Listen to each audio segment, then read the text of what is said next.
Video like जरूर कर लीजिए और ऐसे वीडियो लगातार फ्री में पाने के लिए चैनल को तुरंत सब्सक्राइब कर लीजिए और बेल आइकन को जरूर टैप कर लीजिए ताकि आगे भी सारे वीडियो आपको मिलते रहे। यूट्यूब में फॉलो करते हैं तो प्लीज ये वाला फ्री टेलीग्राम चैनल जरूर ज्वाइन कर लीजिएगा। सारे नोटिफिकेशन सारे अपडेट यहीं पे आते हैं, ध्यान रखिए। नमस्कार दोस्तों, स्वागत है आपका यूपीपीएससी बेस्ट ऑनलाइन कोचिंग के इस चैनल पर। फ्रेंड्स, यह क्लास सभी प्रकार के स्टेट पीसीएस एग्जाम और वनडे एग्जाम के लिए अत्यंत महत्वपूर्ण होने वाला है। आप वीडियो को अंत तक देखिएगा।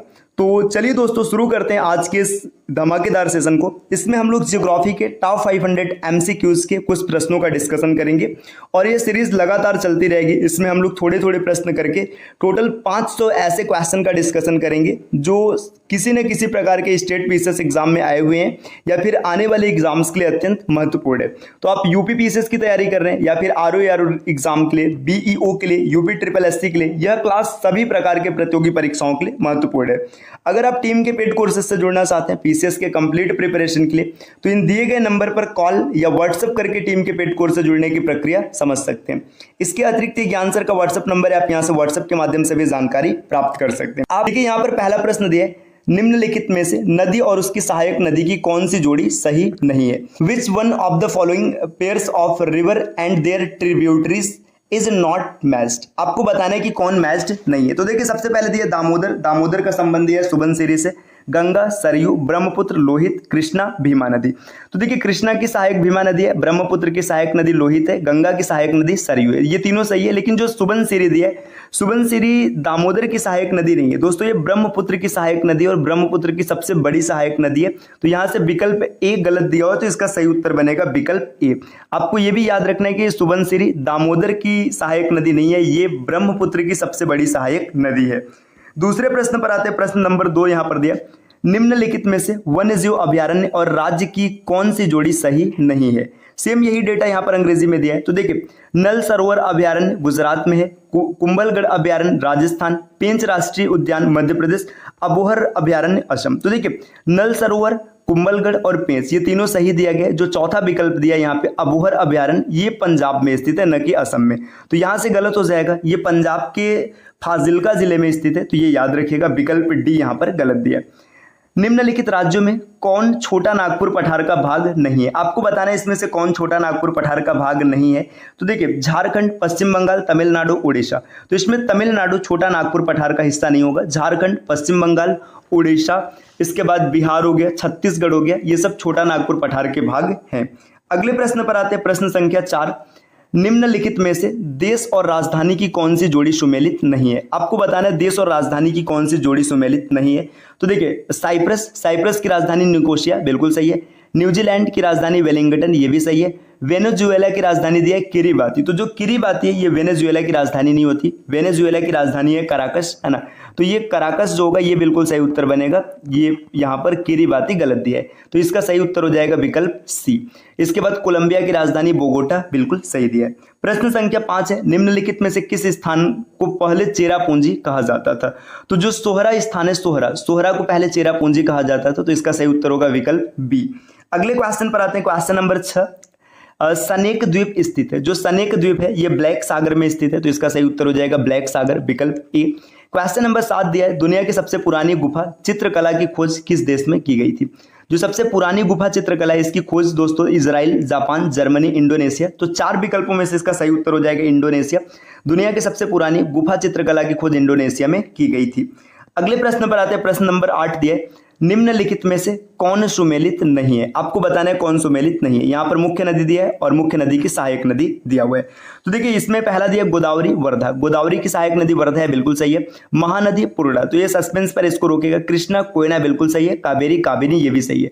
जो पूर्णा नदी है, ये ताप्ती की सहायक है, न कि महानदी की। तो यहाँ पे जो पूर्णा दिया ये गलत हो जाएगा, याद रखना है। पूर्णा किसकी सहायक है? पूर्णा की अगर बात करेंगे तो ये ताप्ती नदी की सहायक है, महानदी की नहीं है। तो विकल्प बी इस क्वेश्चन का उत्तर बनेगा।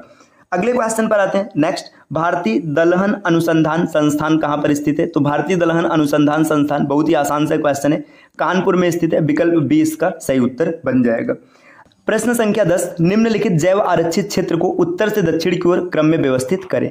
देखिए यहाँ पे जो भी बायो रिजर्व एरिया दिया गया इनको नॉर्थ टू साउथ अरेंज करना है। डिब्रू साइखोवा, नोकरोक, पंचमढ़ी, नीलगिरी। तो इसमें सबसे उत्तर में डिब्रू साइखोवा, दूसरे नंबर पर है नोकरोक, इसके नीचे पंचमढ़ी और फिर है नीलगिरी। तो यहाँ पर जो क्रम हो जाएगा, सही क्रम दिया है 1, 2, 3 और 4, यही क्रम इसका बनेगा। तो इस क्वेश्चन का सही विकल्प बन जाएगा विकल्प ए। अगले प्रश्न पर आते हैं। प्रश्न संख्या 11 दिया है, निम्नलिखित पर्वतों को ऊंचाई के अवरोही क्रम में व्यवस्थित कीजिए। अवरोही क्रम में आपको सबको व्यवस्थित करना है। तो इसमें जो इसका सही सीक्वेंस होगा, देखिए मकालू, नंगा, कंचनजंगा और अन्नपूर्णा। अगर इसके सीक्वेंस को देखा जाएगा तो इसमें सबसे ऊंचा हो जाएगा कंचनजंगा। तीसरा सबसे ऊंचा क्या होगा, ऐसा समझिए ना। सबसे पहले ऊंचा है माउंट एवरेस्ट, माउंट एवरेस्ट के बाद केटू, केटू के बाद कंचनजंगा। तो तीसरे से सिर्फ एक ही विकल्प की शुरुआत है, विकल्प डी। तो यही इसका उत्तर बन जाएगा। अब आपको पूरा करने की आवश्यकता भी नहीं, लेकिन अगर सीक्वेंस सेट करेंगे तो कंचनजंगा के बाद आएगा मकालू, मकालू के बाद आएगा नंगा पर्वत और फिर लास्ट में आएगा अन्नपूर्णा। ये इसका सही उत्तर बनेगा। राजधानियों में कौन कर्क रेखा के दक्षिण में स्थित? तो आपको बताना है कि जो ऐसे एक कर्क रेखा है, इसके दक्षिण में मतलब इसके नीचे की ओर कौन स्थित है। तो देखिए इसमें अगर हम लोग देखेंगे तो जो कोलकाता है, पश्चिम बंगाल की राजधानी कोलकाता, ये कर्क रेखा के दक्षिण में स्थित है। बाकी अगरतला, आइजोल और इम्फॉल ये उत्तर में है। अगले प्रश्न पर आते हैं। प्रश्न संख्या 13 दिया है, निम्नलिखित महाद्वीपों को क्षेत्रफल के अवरोही क्रम में व्यवस्थित कीजिए। क्षेत्रफल के अवरोही क्रम में व्यवस्थित करना है तो सबसे पहले दिया दक्षिण अमेरिका, अफ्रीका, उत्तर अमेरिका या उत्तरी अमेरिका और यूरोप। इसके सीक्वेंस को अगर हम लोग देखेंगे तो इसमें सबसे जो ज्यादा क्षेत्रफल होगा ये अफ्रीका का होगा, तो दूसरा सबसे पहले आएगा। अफ्रीका के बाद दूसरे नंबर पर जो आएगा, दूसरे नंबर पे आएगा उत्तरी अमेरिका, तो तीसरा हो जाएगा। इसके बाद आगे आएगा दक्षिणी अमेरिका और लास्ट में आएगा यूरोप। तो 2314 विकल्प 20 का सही उत्तर बनेगा। अगले क्वेश्चन पर आते हैं दोस्तों। क्वेश्चन नंबर 14 दिया है, निम्नलिखित मरुस्थलों को क्षेत्रफल के अवरोही क्रम में व्यवस्थित करना है। अवरोही क्रम का मतलब जो सबसे बड़ा है उसको सबसे पहले, फिर उससे छोटा, फिर उससे छोटा, फिर उससे छोटा, ऐसे लगाना है। तो 14 नंबर के क्वेश्चन की अगर बात करेंगे तो सबसे बड़ा मरुस्थल है सहारा मरुस्थल, तो दूसरा सबसे पहले आएगा। सहारा के बाद अगले नंबर पर है गोबी मरुस्थल, ये हो जाएगा। गोबी के बाद कालाहारी और सबसे छोटा है ग्रेट विक्टोरिया। तो यहाँ पे 2341 विकल्प 20 का सही उत्तर बनेगा। अगले क्वेश्चन पर आते हैं। क्वेश्चन नंबर 15 दिया है, भारत के सर्वाधिक जिलों वाले निम्नलिखित राज्यों को अवरोही क्रम में बताना है। ये बताना है कि सबसे ज्यादा जिले किसमें। तो आसानी से देख लेते हैं हम लोग कि किस स्टेट में कितने जिले। उत्तर प्रदेश में 75 जिला है ना। मध्य प्रदेश की बात करेंगे तो 55 जिला है। महाराष्ट्र में 36 जिला है और बिहार में 39 जिले हैं। तो देखिए आपको ये पता चल गया किस राज्य में कितने जिले हैं, आप आसानी से अरेंज कर लेंगे। उत्तर प्रदेश में सबसे ज्यादा 1, दूसरे नंबर पर मध्य प्रदेश है, तीसरे नंबर पर बिहार है और चौथे नंबर पर कौन है, महाराष्ट्र है। तो 1243 विकल्प बी में दिख रहा है, तो यही इसका उत्तर बनेगा। क्वेश्चन नंबर 16 पर आते हैं। 16 में दिया है, भारत के न्यूनतम जिलों वाले निम्नलिखित राज्यों को आरोही क्रम में लगाइए। आपको अब यहाँ पे आरोही क्रम में लगाना है। सबसे कम जिला होगा उसको रखेंगे, फिर उससे ज्यादा, फिर उससे ज्यादा, ऐसे रखना है। तो देखिए अगर जिलों की बात करेंगे, गोवा में सिर्फ 2 जिला होते हैं, सिक्किम में 6 जिला है, मेघालय में 11 जिला है और त्रिपुरा में 8 जिला है। तो सबसे कम जिला है गोवा में, इसके बाद है सिक्किम में, इसके बाद है त्रिपुरा में और फिर है मेघालय में। 1243 विकल्प 20 का उत्तर सही बनेगा। अगले क्वेश्चन पर आते हैं। नेक्स्ट अगला क्वेश्चन यहाँ पर दिया है, प्रश्न संख्या 17 दिया है, बुंदेलखंड मध्य भारत का हिस्सा में उत्तर प्रदेश और मध्य प्रदेश के कितने जिले शामिल है। देखिए जो बुंदेलखंड है ये मध्य भारत का हिस्सा है, तो इसमें उत्तर प्रदेश और मध्य प्रदेश से कितने जिले शामिल है, तो टोटल हो जाएगा 13। देखिए यूपी के 7 जिले हैं बुंदेलखंड में और एमपी के 6 जिले हैं। अगर इनके नाम की बात करेगा तो आप नाम सुन लीजिएगा, झांसी, ललितपुर, चित्रकूट, हमीरपुर, बांदा और महोबा, ये 6 जिले उत्तर प्रदेश से हैं। जबकि मध्य प्रदेश की बात करेंगे तो सागर, दमोह, टीकमगढ़, छतरपुर और पन्ना के अतिरिक्त दतिया, ये टोटल 6 जिले हैं मध्य प्रदेश से। तो टोटल 13 इसका उत्तर बनेगा विकल्प बी। अगले क्वेश्चन पर प्रश्न संख्या 18 दिए, क्षेत्रफल की दृष्टि से भारत के केंद्र शासित प्रदेशों का सही अवरोही क्रम है। आपको बताना है कि सबसे ज्यादा क्षेत्रफल किस यूटी का और सबसे कम किसका है। यहाँ पे जितने विकल्प दिए गए, तो सबसे ज्यादा जम्मू का है, तो जम्मू सबसे पहले आएगा। जम्मू के बाद लद्दाख का है, तो लद्दाख दूसरे नंबर पर आएगा। लद्दाख के बाद है अंडमान निकोबार का, ये तीसरे नंबर पर आएगा और फिर दिल्ली का है, तो 2134 इसका सही उत्तर बनेगा 2134 विकल्प सी। अगले क्वेश्चन पर आते हैं दोस्तों। प्रश्न संख्या 19 दिया है, निम्नलिखित महासागरी गर्तों का सही आरोही क्रम। आरोही क्रम का मतलब सबसे कम गहराई, फिर उससे ज्यादा, फिर उससे ज्यादा, फिर उससे ज्यादा। तो देखिए आपने कहीं ना कहीं जरूर पढ़ा होगा कि जो सबसे गहरा है वो मैरियाना ट्रैक होता है ना। मैरियाना ट्रैक सबसे गहरा होता है, तो ये सबसे अंतिम में जाएगा। तो पहला जब सबसे लास्ट में जाएगा तो सिर्फ एक ही विकल्प में दिख रहा है, विकल्प डी इसका सही उत्तर बन जाएगा। प्रश्न संख्या 20 यहाँ पर दिया, निम्नलिखित में से किसका सुमेल सही नहीं है। डेट्राइट ऑटोमोबाइल्स निर्माण के लिए प्रसिद्ध है, सही है। माग्निटोगोस्कर ये लोहा और इस्पात के लिए सही है ना। जोहान्सबर्ग सोना खनन के लिए ये भी प्रसिद्ध है। बर्मिंघम जलपोत निर्माण ये गलत दिया है। बर्मिंघम भी इस्पात के लिए प्रसिद्ध है, तो यहाँ पे विकल्प डी इसका गलत दिया, तो यही उत्तर सही हो जाएगा। तो प्रश्न संख्या 21 दिया है, निम्नलिखित में से कौन सा सुमेलित नहीं है। आपको ये बताना है कि यहाँ पर जो 4 विकल्प दिए गए हैं इनमें से कौन सा विकल्प ऐसा है जो सही तरीके से मैच नहीं है। ओसाका का संबंध है वस्त्र उद्योग के साथ। याकोहामा पोत निर्माण, पिट्सबर्ग लोहा तथा इस्पात और ह्यूस्टन ऑटोमोबाइल के साथ संबंधित है। तो देखिए यहाँ पर जो ओसाका है वस्त्र उद्योग बिल्कुल सही है। याकोहामा पोत निर्माण ये भी सही है। पिट्सबर्ग लोहा तथा इस्पात ये भी सही है। इसमें जो ह्यूस्टन के साथ ऑटोमोबाइल का संबंध है, तो ह्यूस्टन में मुख्यतः ऊर्जा उत्पाद अर्थात ऊर्जा का उद्योग होता है, मुख्य रूप से गैस और तेल का। तो ये विकल्प यहाँ पर गलत दिया गया, तो सही से सुमेलित नहीं है। विकल्प डी इस क्वेश्चन का सही उत्तर हो जाएगा, विकल्प डी। अगले प्रश्न पर आते हैं। प्रश्न संख्या 21 दिया है, निम्नलिखित में से कौन सा सुमेलित नहीं है। Which of the given is not correctly matched, आपको बताना है कौन सा करेक्टली मैच्ड नहीं है। यहाँ पर ये शहर का नाम दिया और इसका उद्योग दिया है। तो देखिए अनसन का संबंध लोहा और इस्पात से, डेट्रॉयट ऑटोमोबाइल के साथ, मॉस्को पोत निर्माण, ओसाका वस्त्र उद्योग। तो इसमें आपको बताना है कौन सा सुमेलित नहीं है। तो देखिए जो मॉस्को दिया गया, मॉस्को पोत निर्माण के लिए प्रसिद्ध नहीं है। यह मुख्य रूप से मशीन उपकरण धातु कर्म से जुड़े उद्योग के लिए प्रसिद्ध है, न कि पोत निर्माण के लिए। तो विकल्प सी यहाँ पर सही होगा। जो मॉस्को है, मॉस्को में धातु कर्म से जुड़े उद्योग प्रसिद्ध है, पोत निर्माण नहीं। प्रश्न संख्या 23 है, निम्नलिखित युग्म में कौन सही सुमेलित नहीं है। Which one of the following pairs is not correctly matched, आपको ये बताना है इसमें से कौन करेक्टली मैच्ड नहीं है। 4 विकल्प दिए हैं, क्लीवलैंड लोहा एवं इस्पात, डेट्रॉयट मोटर गाड़ी, मेसाम्बी रेंज कोयला क्षेत्र, फिलाडेल्फिया पोत निर्माण। तो इसमें जो मेसाम्बी रेंज है, मेसाम्बी रेंज मुख्य रूप से लौह अयस्क के व्यापार के लिए प्रसिद्ध है, न कि कोयला क्षेत्र के लिए। तो यहां से विकल्प सी इस प्रश्न का सही उत्तर बन जाएगा, यही सुमेलित नहीं है। अगले प्रश्न पर आते हैं। प्रश्न संख्या 24 दिया है, निम्नलिखित में से कौन सा युग्म गलत है। रूस औद्योगिक प्रदेश जर्मनी, फ्लैंडर्स औद्योगिक प्रदेश बेल्जियम तथा फ्रांस, स्कॉटलैंड औद्योगिक क्षेत्र स्वीडन, न्यूलैंड औद्योगिक क्षेत्र यूएसए। तो इसमें जो विकल्प तीसरा स्कॉटलैंड औद्योगिक क्षेत्र यहाँ पर जो दिया ये गलत हो जाएगा, ये सही सुमेलित नहीं है। स्कॉटलैंड औद्योगिक क्षेत्र डनबार से लेकर एबरडीनशायर तक लगभग 160 मील में फैला हुआ है, ये स्वीडन में नहीं है। तो इसका सही उत्तर विकल्प सी बन जाएगा, यह सुमेलित नहीं है। अगले प्रश्न पर आते दोस्तों। प्रश्न संख्या 25, निम्नलिखित में से कौन सुमेलित नहीं है। आप यहाँ पर देखिए बंदरगाह दिया और यहाँ पर देश का नाम दिया है।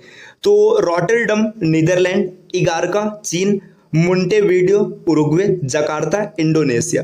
देखिए यहाँ पे जो इगारका दिया है, इगारका चीन में नहीं है। इगारका पोर्ट रसिया का पोर्ट है, न कि चीन का पोर्ट है। तो ये गलत हो जाएगा, यहाँ से यही सुमेलित नहीं है। इगारका पोर्ट याद रखेगा रसिया में, चीन में नहीं है। प्रश्न संख्या 26, निम्नलिखित युग्म में से कौन सही सुमेलित नहीं है। आपको बताना है इसमें कौन सा सुमेलित नहीं है। 26 में दिया है, किम्बरले हीरा से संबंधित है, विट वाटर रेंट सोना से संबंधित है, कटांगा तांबा से और सार लौह अयस्क। तो यहाँ पर जो विकल्प डी दिया है, सार का संबंध लौह अयस्क से नहीं है, यही इसका उत्तर बनेगा। प्रश्न संख्या 27 दिया है, हिंदू श्रद्धालुओं के 4 धाम है। देखिए हिंदू धर्म की बात करेंगे तो इसमें 4 प्रमुख धाम माने गए। वो धाम है बद्रीनाथ, रामेश्वरम, पुरी और द्वारका। तो इसमें देखिए कहां पर दिया गया, तो विकल्प डी में आप देखेंगे बद्रीनाथ, इसको याद रखना है, सब उत्तर में स्थित है। रामेश्वरम दक्षिण में स्थित है, पुरी पूर्व में स्थित है और द्वारका पश्चिम में स्थित है। तो अगर इसके जगह की बात करेंगे तो बद्रीनाथ उत्तराखंड में, रामेश्वरम तमिलनाडु में, पुरी उड़ीसा में है और द्वारका ये गुजरात पे। तो 4 धाम है, इसको याद रखिएगा हिंदू धर्म से जुड़े। प्रश्न संख्या 28, निम्नलिखित में से किस देश की सीमा लाल सागर से स्पर्श करती है। देखिए यहाँ पर 4 विकल्प दिए गए, 4 देश के नाम दिए गए। इनमें से पूछा जा रहा है किसकी सीमा लाल सागर से स्पर्श होती है। तो लाल सागर की बात करेंगे तो लाल सागर के साथ 6 देशों की सीमा लगती है। इन 6 देशों के नाम आपको याद रखने चाहिए, सऊदी अरब, यमन, मिस्र, सूडान, इरिट्रिया और जिबूती। तो यहाँ पर देखिए इनमें अगर आप देखेंगे तो मिस्र दिख रहा है, इसका सही उत्तर हो जाएगा विकल्प बी। लाल सागर के साथ 6 देशों की सीमा लगती है। एक बार फिर से नाम सुनिएगा, सऊदी अरब, यमन, मिस्र, सूडान, इरिट्रिया और जिबूती।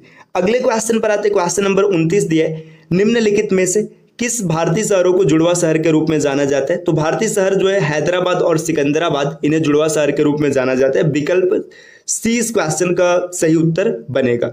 प्रश्न संख्या 30 पर आते हैं। निम्नलिखित में से किस नदी को बंगाल का शोक कहा जाता है? बहुत ही आसान सा प्रश्न है, सबको पता होगा। ये बंगाल का शोक कहते हैं दामोदर नदी को। दामोदर नदी बंगाल का शोक कहलाता है। याद रखिएगा, ये खरमपत पहाड़ी छोटा नागपुर पठार से उत्पन्न होता है। अगर इसका उद्गम स्थल पूछेगा तो छोटा नागपुर पठार। और आगे बढ़ते हैं। प्रश्न संख्या 31 दिया है, भारतीय वन सर्वेक्षण का मुख्यालय कहाँ स्थित है? तो जो फॉरेस्ट सर्वे ऑफ इंडिया है, इसका जो हेड क्वार्टर है ये देहरादून में स्थित है। तो 31 का सही उत्तर हो जाएगा विकल्प बी। प्रश्न संख्या 32, भारत के सबसे पुराने राष्ट्रीय पार्क हैली नेशनल पार्क की स्थापना किस वर्ष हुई थी? देखिए, हैली नेशनल पार्क की बात करेंगे तो इसकी स्थापना होती है ये स्थापित किया गया था 1936 में। विकल्प सी याद रखिएगा, 1936 में इसकी स्थापना हुई थी। इसके बाद कुछ चीज और आपको याद रखना है। देखिए, भारत का सबसे पुराना नेशनल पार्क है। इसे वर्तमान में जिम नेशनल पार्क के नाम से जाना जाता है, Jim Corbett national park. Jim Corbett national park 1957 में नाम दिया गया। तो ये सब पॉइंट यहां से आपको याद रखने हैं। अगले प्रश्न पर आते हैं। प्रश्न संख्या 33 में दिया है, किस वर्ष हैली नेशनल पार्क का नाम बदलकर जिम कॉर्बेट नेशनल पार्क कर दिया गया था? अभी जस्ट हम लोगों ने पीछे के क्वेश्चन में डिस्कस किया 1957। तो विकल्प ए इसका सही उत्तर बन जाएगा। अगले प्रश्न पर आते हैं दोस्तों। प्रश्न संख्या 34 दिया है, कॉर्बेट नेशनल पार्क में प्रोजेक्ट टाइगर कब लॉन्च किया गया था? तो प्रोजेक्ट टाइगर लॉन्च किया गया था 1973 में, बाघ को संरक्षण प्रदान करने के लिए। तो इसका सही उत्तर होगा विकल्प बी। राष्ट्रीय बाघ संरक्षण प्राधिकरण की स्थापना कब होती है? राष्ट्रीय बाघ संरक्षण प्राधिकरण 2005 में स्थापित होता है। विकल्प ए इसका सही उत्तर बनेगा। नंबर 36, पेंसीलुंगपा ग्लेशियर किस रेंज में स्थित है? आपको ये बताना। जो पेंसीलुंगपा ग्लेशियर है ये जास्कर रेंज में स्थित है। विकल्प बी इसका सही उत्तर बनेगा।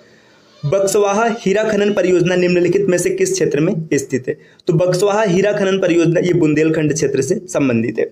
अगले क्वेश्चन पर आते दोस्तों। प्रश्न संख्या 38 दिए, चुंबी घाटी ट्राई जंक्शन के कोने पर स्थित है। मतलब चुंबी घाटी किस ट्राई जंक्शन पर स्थित है? तो ये भारत, चीन और भूटान, इनके ट्राई जंक्शन पर स्थित है। भारत, चीन और भूटान। तो दोस्तों इसका सही उत्तर बनेगा विकल्प बी, भारत, चीन और भूटान। प्रश्न संख्या 39, लमखागा दर्रा को जोड़ता है। लमखागा दर्रा किसे जोड़ता है? तो लमखागा दर्रा ये जोड़ता है उत्तराखंड के साथ हिमाचल प्रदेश को। विकल्प बी इसका सही उत्तर बनेगा।